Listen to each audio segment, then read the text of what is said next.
Olá! A gente sabe que começar a aprender japonês pode parecer uma montanha para escalar, né? Mas e se as primeiras conversas, aquelas mais básicas, pudessem ser montadas com apenas duas ideias bem simples? Pois é, hoje vamos mergulhar nos capítulos 1 e 2 do famoso Mina no Nihongo, para pegar as ferramentas e começar a falar agora mesmo.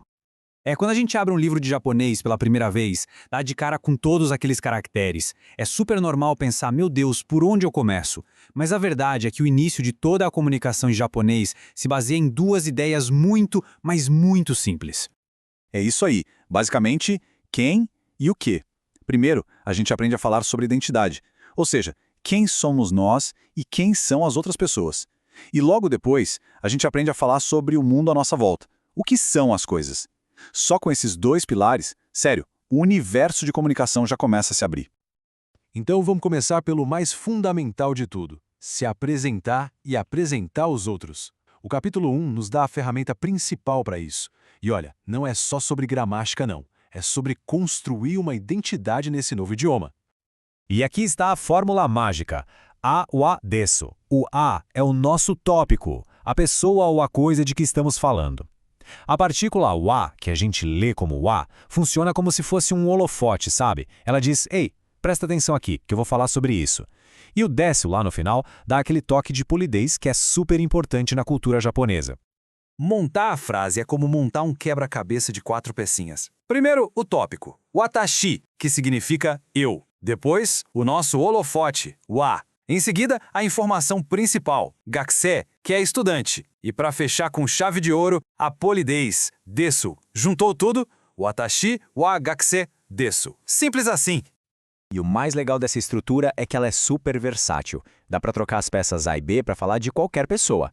Dá para falar da própria profissão, da profissão de outra pessoa ou até da nacionalidade. A fórmula continua a mesma, o que muda é só o vocabulário. Certo, então a gente já sabe afirmar as coisas. Mas, convenhamos, uma conversa não é feita só de afirmações, né? A boa notícia é que o japonês torna as perguntas e as negações incrivelmente fáceis. Vamos ver como isso funciona na prática. Então, o ponto-chave é o seguinte: para negar, a gente simplesmente troca o desu por ja arimasen. E para perguntar, é mais fácil ainda. É só manter a frase afirmativa do jeito que ela está e colocar a partícula ka, que a gente lê como ka, lá no finalzinho. Ela funciona como um ponto de interrogação falado. A entonação sobe um pouquinho e pronto, temos uma pergunta. Beleza, já dominamos o quem. Agora vamos para o nosso segundo pilar, o quê. O capítulo 2 nos ensina a interagir com o ambiente, a identificar e a falar sobre os objetos que estão à nossa volta. O japonês tem uma lógica de espaço que é bem interessante. Kore é para alguma coisa que está perto de quem fala.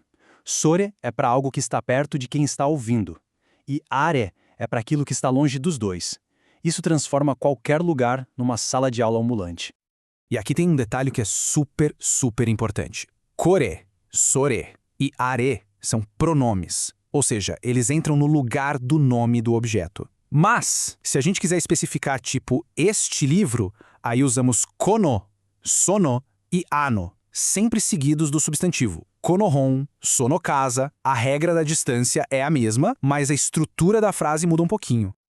Ok, a gente já consegue identificar os objetos, mas como é que se fala a quem eles pertencem? Para isso, vamos precisar de uma partícula bem pequena, mas que é super poderosa. Essa partícula é a no, que a gente lê como no. Ela é a nossa ponte da posse. Ela conecta quem possui com aquilo que é possuído. Por exemplo, o Watashi no Hon literalmente seria livro de eu, ou seja, meu livro. É uma ferramenta incrivelmente útil para criar essas relações entre as coisas. E com a partícula no, a gente já consegue construir frases completas e bem mais complexas. Dá para afirmar que algo é nosso, que pertence a outra pessoa, ou até mesmo perguntar sobre a natureza de um objeto, como, por exemplo, é uma revista sobre o quê?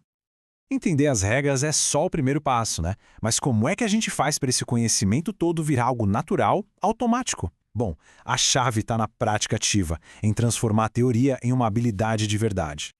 Então, em vez de só ler, a ideia é interagir com o idioma, usar o padrão AOAB desu e começar a trocar as palavras por outras que for aprendendo. apontar para as coisas em casa e falar kore wa hon desu, sore wa terebi desu. Criar pequenas perguntas. É essa prática ativa que realmente cria as conexões no cérebro que a simples memorização não consegue. Então, só para a gente recapitular rapidinho. No capítulo 1, a gente construiu o pilar da identidade para falar sobre quem. E no capítulo 2, a gente construiu o pilar dos objetos para falar sobre o quê. Esses são os alicerces de tudo. Com essas ferramentas, a planta baixa, o projeto fundamental para uma infinidade de frases japoneses, já está aí. Já não é mais um código que não dá para decifrar. É um sistema com regras claras que agora podem ser usadas. E a verdadeira pergunta é essa. Com esses 2 pilares em mãos, o que impede de começar a praticar hoje mesmo? É só olhar ao redor, pensar nas pessoas e nos objetos. A base para descrever tudo isso em japonês já foi dada. A jornada está só começando.